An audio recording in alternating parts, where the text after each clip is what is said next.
Saya melihat bagaimana ada sebuah peluang emas yang dimana saya harus embark on that opportunity. Jadi kita juga melihat sebenarnya tuh society itu seperti apa sih, apa yang dibutuhkan. For younger generation, keep doing it because the information's out there. All you gotta do is just like. Luxury itu bukan lagi vertikal, tapi sekarang horizontal. Justru yang responsible itu yang semakin dihargai.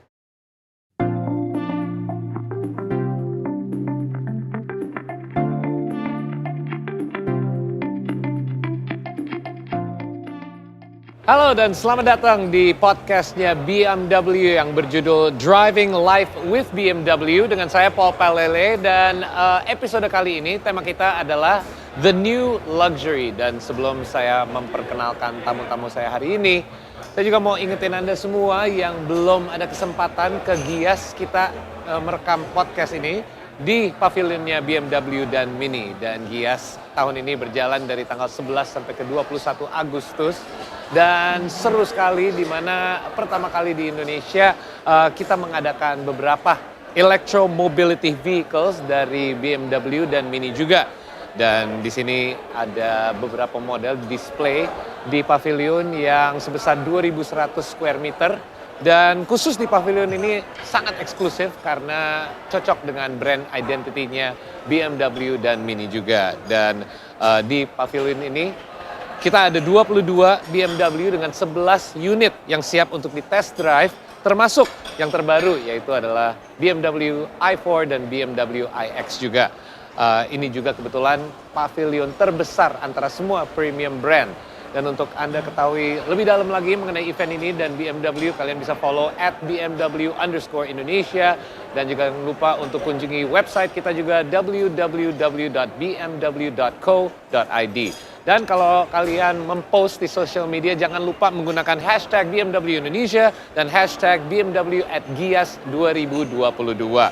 Oke, langsung saja tanpa buang-buang waktu lebih lagi kita memperkenalkan dua tamu saya hari ini. Terutama ada Director of Communications dari BMW Group Indonesia, Ibu Jody Tania. Halo Ibu, apa kabar? Halo Paul, senang sekali ketemu lagi kita. Iya benar, udah lama ya kita nggak ketemu. Dan di sebelahnya ada co-foundernya Avania, teman saya juga kebetulan. Kevin, how are you? Kevin Kumala? Yeah, nice to link up again. Yes, nice to link up good again. to have you here. Yep.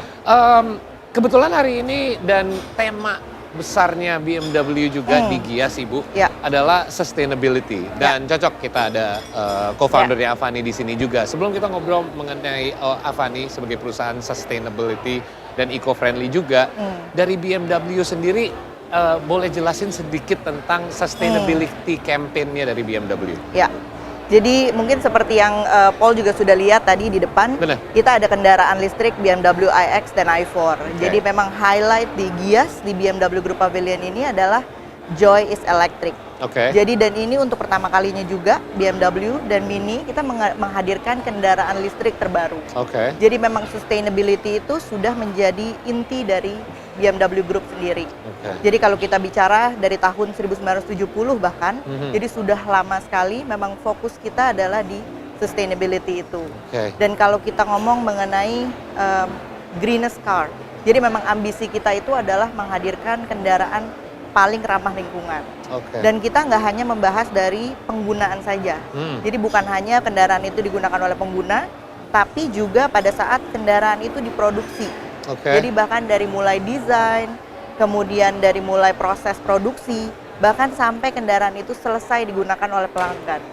Gitu. Jadi kita berpikir memang sudah circularity, bahkan dari awal sampai akhir itu kita sudah pikirkan. Setelah penggunaan pun. Jadi what to do after dengan misalnya baterai dan hal-hal seperti itu. Jadi memang kita juga ada, kita sebutnya rethink, reduce, recycle. Dan itu juga sesuai juga dengan Kevin kan pastinya gitu. Kita akan ngobrol lebih dalam lagi mengenai detail-detailnya dari iX sama i4 sendiri. Tapi sebelumnya, Kevin, kita bahas sedikit tentang Avani. You came back ke Indonesia itu tahun 2009. 2009 ya. At that time, gimana cara Kevin terinspirasi untuk membuat Avani dan kenapa alasannya? Well, first of all, I'm a university dropout. Okay. Super classic. It's a super classic example, right? Sounds cliche, but that's who I am. Jadi pertama kali balik ke Indonesia tahun 2009, I met you 2009 2010, and I was embarking on a passion project, sneakers. I love sneakers. And kita buka butik sneakers di situ tahun 2009, dan kita distribute Nike SB dan brand-brand seperti kayak Stussy, Undefeated, America, Ethnies, dan banyak lagi. Di situ tapi saya kebetulan pada waktu yang bersamaan saya juga demen skateboard sama surfing sama diving juga. Dan sewaktu saya lagi liburan di Bali tahun 2009, saya melihat Bali yang begitu indahnya di kepala saya, tapi itu telah berubah ya. The whole landscape has changed dramatically in a bad way, of course. I saw a lot of plastic piling up on the beaches. When I was surfing juga bukannya ombak indah, tapi malah ombak plastik yang saya surfingin. Jadi gregetnya mulai dari situ. Gregetnya mulai dari kenapa sih Indonesia tuh kok kurang peduli sama sampah plastik ya. Kurang peduli sama sampah, terutama sampah plastik. Jadi dengan blessed with the knowledge that I have, yaitu sebetulnya saya sekolah biologi. Saya melihat bagaimana ada sebuah peluang emas yang dimana saya harus embark on that opportunity. And that's where I am right now. So at that time, kalau sekarang kita lihat kan udah ada banyak brand yang eco-friendly, terutama anti plastik ya, because kita sekarang belanja pun nggak bisa gitu, nggak akan dikasih plastik. But at that time, where did you get the idea to use cassava for plastic? Because ada video yang sempat viral ya. There was a virality of that video that was quite important, di mana you showcase gimana your so quote-unquote non-plastic bag itu bisa di-dilute di dalam air, and then you drank it because it was literally came from something yang natural, that's edible. So where did you get the idea, terutama untuk bikin bags dari cassava? Waktu 2009 pas balik dari US, I always like to do things, I always have a backup plan. Jadi I know that when I open up a sneaker store, it wasn't going to be my career, you know. Jadi waktu itu ada dua, I did a pivot. Satu, kita make research from algae, algae-based research. Dan yang kedua adalah sneaker store dan apparel store juga. Di situ saya mulai research tentang bagaimana membuat plastik terbuat dari alga. Mikroalga, kita buat dari Nanochloropsis, kita buat dari astaxanthin, kita buat dari spirulina dan chlorella. Tapi di situ saya melihat bagaimana it was such a big challenge because it was very expensive to produce. Like we were able to produce it, but it was about $3 per kilogram. In which nggak bisa saingan sama plastik sama sekali karena plastik di angka $1. Jadi kita melihat bagaimana harus mendapatkan sebuah substitusi di luar chlorella atau alga yang lain.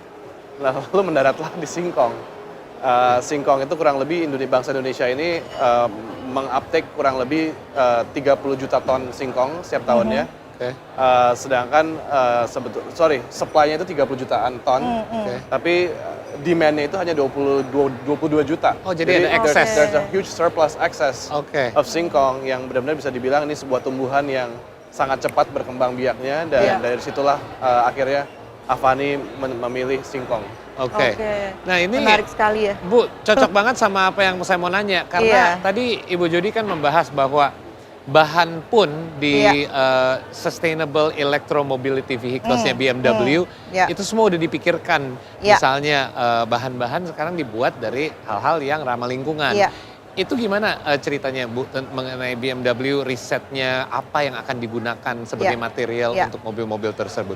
Jadi untuk di BMW sendiri, makanya kita selalu ada research gitu ya, dan kita pasti bicara dengan orang-orang yang punya visi seperti Kevin gitu. Jadi kita juga melihat sebenarnya tuh society itu seperti apa sih, apa yang dibutuhkan, dan itu risetnya juga kita lakukan cukup lama. Jadi bahkan kalau kita bicara i3, kita sudah luncurkan cukup lama. Dan kendaraan itu bisa hampir 100% bisa di-recycle. Jadi semua materi yang ada di kendaraan itu bisa didaur ulang. Dan kalau kita bicara sekarang, iX itu adalah kendaraan listrik terbaru dari BMW.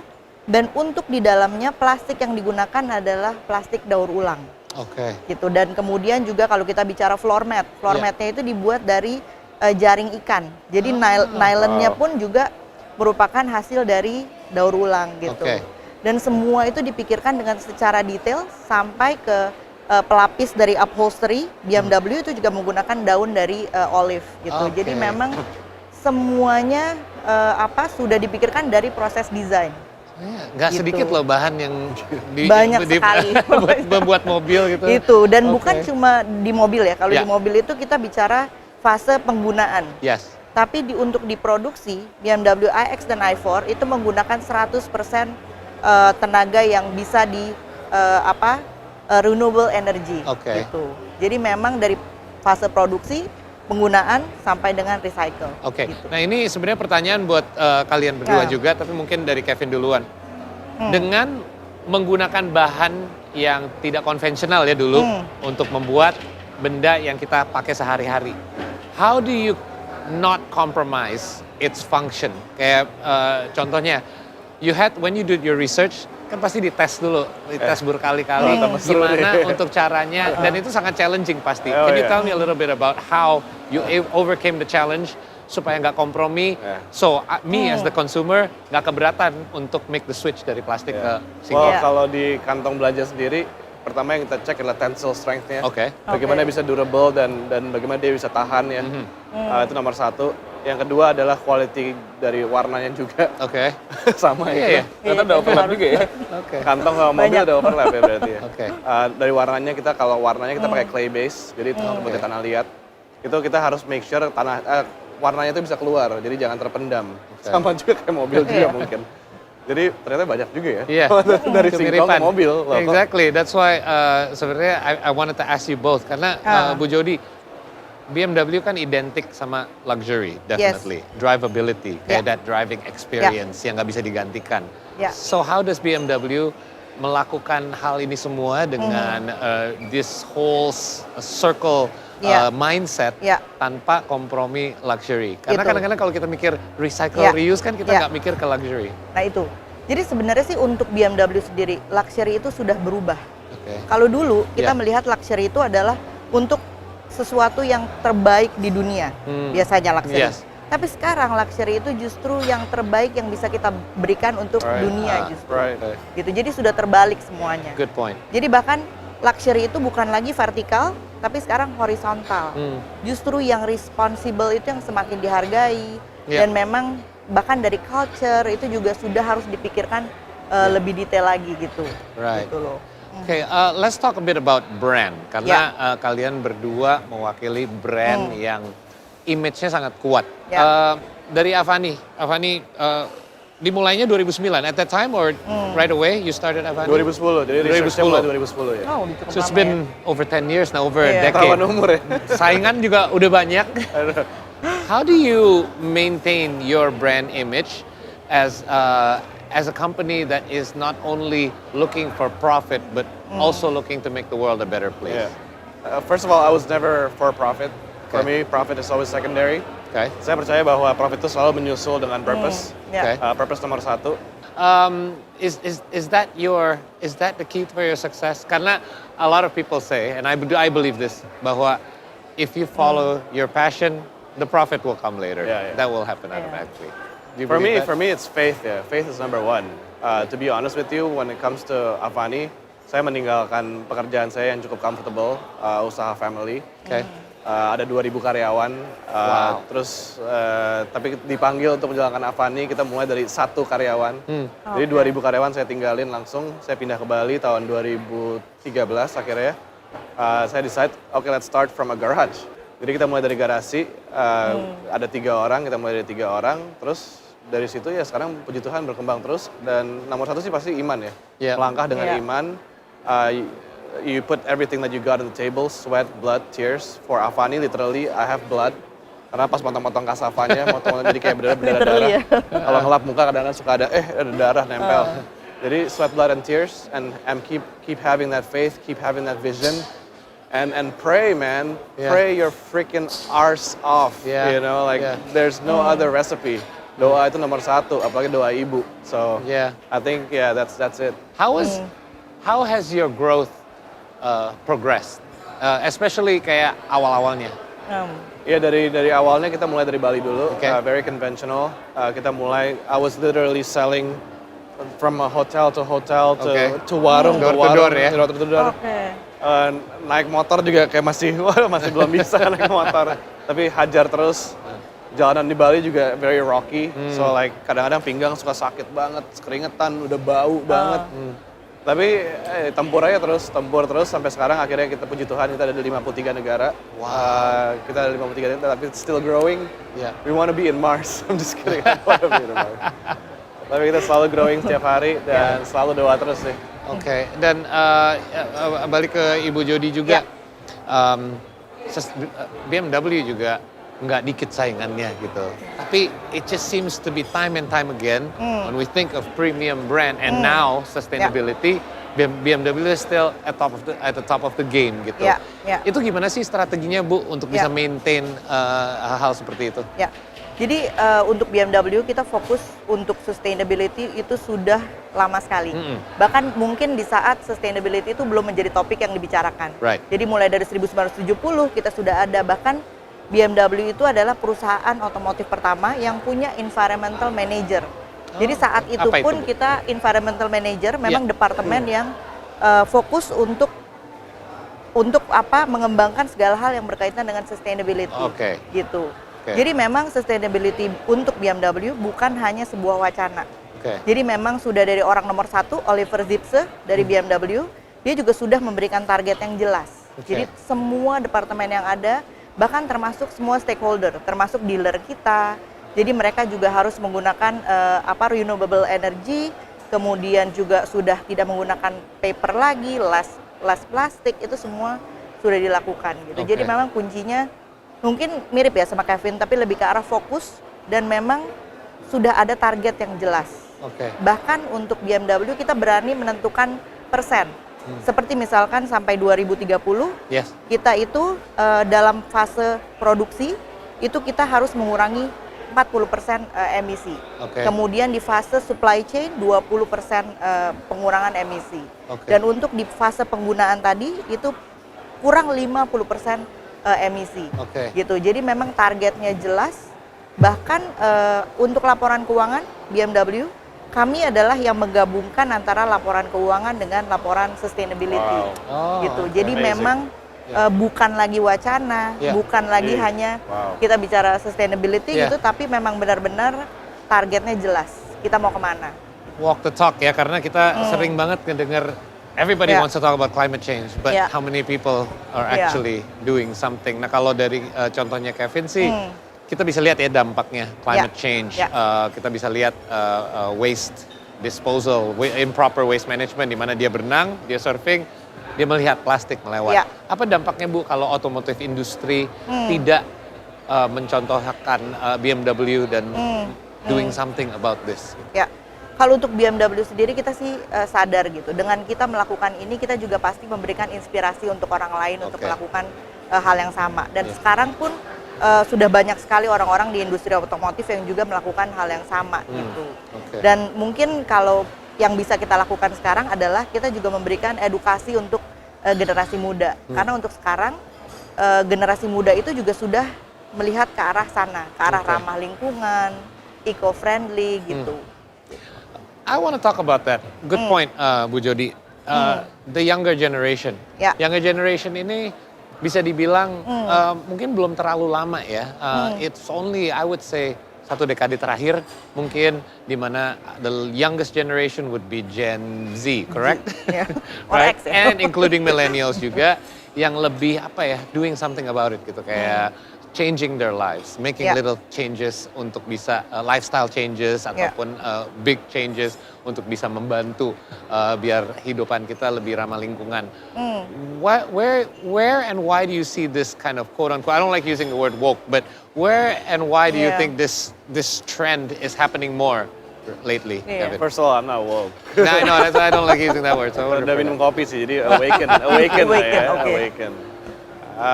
The question is, where do I stand? Or you obviously took the step a long time ago already, but you're seeing a bigger shift now than before.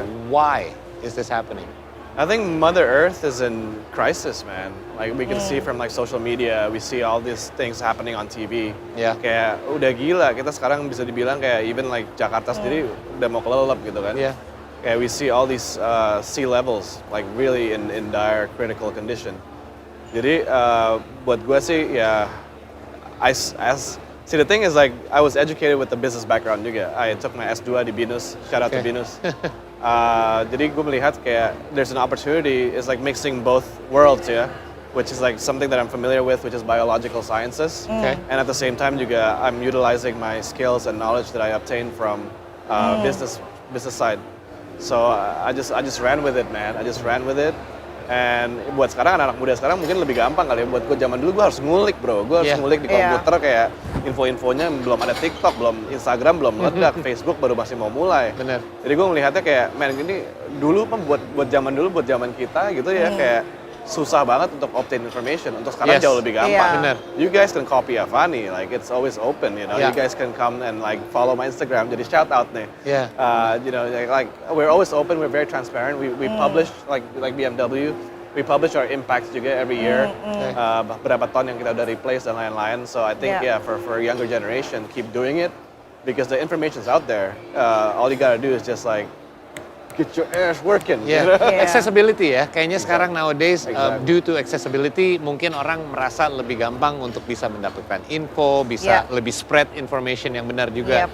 Nah BMW juga Bu Jody, saya perhatiin ya dalam beberapa tahun terakhir especially is more geared towards the younger generation. Kenapa? Karena memang kita melihat bahwa justru yang akan membuat perubahan itu adalah orang-orang yang muda itu, younger generation itu. Gitu. Jadi kita kenapa BMW bisa survive sampai dengan 100 tahun? Karena brand kita sudah lebih dari 100 tahun. Karena kita selalu mencoba untuk relevan dengan siapa sih audiensnya. Karena memang luxury selalu berubah. Joy, inti brand dari BMW juga berubah. Joy itu bukan lagi status, bukan lagi hanya jadi yang terkuat, tapi jadi orang yang paling bertanggung jawab. Jadi memang kita berubah terus dan untuk saat ini pun kita juga menyesuaikan dengan siapa sih target market kita gitu. Jadi memang kita juga bicara mengenai next generation of luxury. Jadi luxury itu juga memang untuk anak-anak muda gitu. Dan memang kalau kita bicara sustainability, bahkan itu sekarang sudah sangat detail. Bahkan mereka mau tahu sampai siapa sih suppliernya bahkan. Mereka bisa cari gitu. Dan ini bahannya terbuat dari apa. Jadi itu benar-benar yang sangat kritis kalau kita bilang sekarang. Dan I feel like sometimes ya, dan saya punya teman-teman juga yang punya pikiran yang sama, di mana kayak kadang-kadang bingung mulai di mana nih. I want to make changes, tapi changes itu nggak gampang. Ya jelas kita mulai dengan cari informasi dulu. Kevin, what's your suggestion untuk orang-orang yang mungkin belum melakukan lifestyle changes yang ingin mereka lakukan, tapi mereka bingung mulainya di mana? Mungkin dari segi bisnis kali ya, because that's what I'm blessed with by God. Pertama sih, you have to bootstrap, man. Like bootstrap, use every avenue that you are blessed with. Pakai segalanya yang lu punya. Mau itu duit dari orang tua, nggak usah gengsi. Mau itu duit dari pacar, mau itu duit dari nenek. Pakai dulu, tapi lu janji harus balikin ya. Kalau enggak, janjinya main di atas tuh. Dari situ pakai segalanya yang ada dan trading dulu. Trading itu seninya banyak banget, pelajari yang namanya dunia trading. Sekarang udah ada AFTA, sekarang sudah terbuka lebar dengan Alibaba. Trading dulu sampai Paul tuh, baru pelan-pelan dibedah dalamnya. Itu sepatu apa, itu baju apa dalamnya apa, itu si plastik itu dalamnya apa. Mobil juga boleh ditradingin, belah itu mobil pelan-pelan lu pretelin dia punya spare part. Tapi itu dia sih seninya sih, dari trading dulu, you bootstrap. And you get every help that you can. Jangan ada gengsi. Let's talk future. The future is here almost, basically. But before we talk about the future, Kevin, lu pernah sangat successful di campaign #I'm not plastic, correct? Boleh cerita sedikit gak tentang campaignnya dulu? Jadi I'm not plastic itu sebenarnya double entendre ya. Jadi satu ya adalah kita tidak menggunakan plastik, dan juga I'm not plastic ya, I keep it real, you know. There's nothing fake about me. Not fake, right? Jadi kayak like that. It picked up, terus juga inspirasinya dari my boy Shepard Fairey, pendiri Obey. Bagaimana dia bisa berkampanye dengan menggunakan yang namanya kayak graffiti dan juga seperti kayak poster-poster yang dicap di tembok dan juga jadi sebuah slogan dan sebuah campaign yang besar gitu ya. Jadi I'm Not Plastic itu mulainya dari situ. It was a message to convey that I'm real and at the same time I don't use plastic, or at least I'm trying to minimize the usage of plastic. Okay, so that was very successful. What have you got in the works up ahead? Because you're always one to be forward thinking. So what have you and Avani got? Yeah, so I learned from my mistakes. Sometimes being too progressive is also not good. Okay. Like I open up a sneaker store, kita jualan si Yeezy, kita jualan Nike SB dulu diceng-ceng. Ada fasenya lah ya. Dulu diceng-cengin ya. Sepatu 1 juta siapa yang mau beli? Tapi sekarang 1 juta Nowadays, udah kayak peanuts. Yeah. Jadi I think being too progressive is also not good and not healthy for you. Okay. So we take what we learn from Avani, we learn from like what cassava can provide us, and cassava has been so great for us. Yeah. But something's in the works. Something is super exciting is in the works. Okay. Something yang bisa meminimize cost, tidak compromise dengan durability, tidak compromise dengan warna juga. It's gonna be smoother. It's gonna be seamless. Okay. Yeah. So even better, Yeah. arguably. By the way, itu bukan sih cassava bagnya? I thought it was a pocket square dari tadi. Oh itu plastik Bisa bagnya. dijadiin pocket square juga. Right, it's biodegradable. Buat lah minyak. Bu Jody, Yeah. let's talk a bit about the future of BMW. I think the future is here, the future is now. Yeah. What does BMW have planned kalau kita ngomongin, especially mengenai sustainability? What's the next move? Oke. Sustainability pasti akan terus menjadi fokus karena kita berkomitmen untuk sustainability. Yeah. Dan untuk di tahun 2030 kita berpikir bahwa kita harus menghadirkan lebih banyak lagi kendaraan listrik. Okay. Secara global bahkan 10 juta kendaraan harus sudah ada. Okay. Kendaraan Udah ada listrik. targetnya ya? Targetnya Angka. juga sudah ada. Wow. Gitu. Okay. Jadi memang semua yang saya bilang tadi semuanya jelas. Dan bahkan untuk BMW gitu sustainability pun kita bukan hanya fokus ke environment. Kalau dari tadi kan kita bicara hanya environment. Benar. Gitu. Padahal kita punya beberapa pilar lagi. Kita ada environment, kita ada social sustainability, dan ada governance. Jadi memang kita berpikir juga dari mulai sustainability itu ke culture perusahaan pun juga kita ada. Gitu. Yeah. Jadi misalnya di Indonesia kita ada sustainability lead, dan di negara-negara lain pun juga ada sustainability lead. Okay. Dan kita juga mengajak semua karyawan kita untuk melakukan hal-hal kecil yang berkaitan dengan sustainability. Dengan Jadi kehidupan pribadinya gitu? Iya.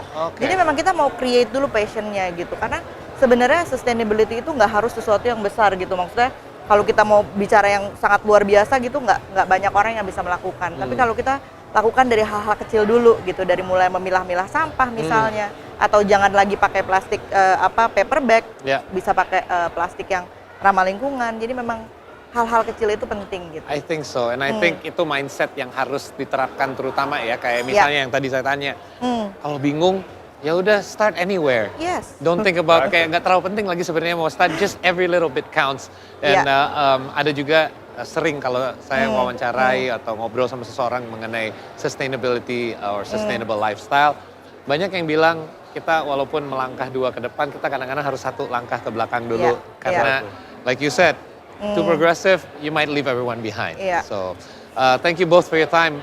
Seru banget ngobrol sama kalian berdua mengenai ini, tapi sayangnya waktunya sudah mau selesai. Tapi sebelum kita pamit, saya mau ingatkan lagi buat teman-teman yang belum sempat mampir ke Gias. Gias masih berjalan sampai tanggal 21 Agustus. Dan kalian juga bisa dapetin semua informasi dan update di social media @BMW_Indonesia. Dan kalau kalian mempost sesuatu, jangan lupa untuk gunakan hashtag BMW Indonesia ataupun BMW @Gias 2022. On behalf of Ibu Jody, Kevin, thank you both again for stopping by, and we'll see you on our next episode of Driving with BMW. Bye-bye.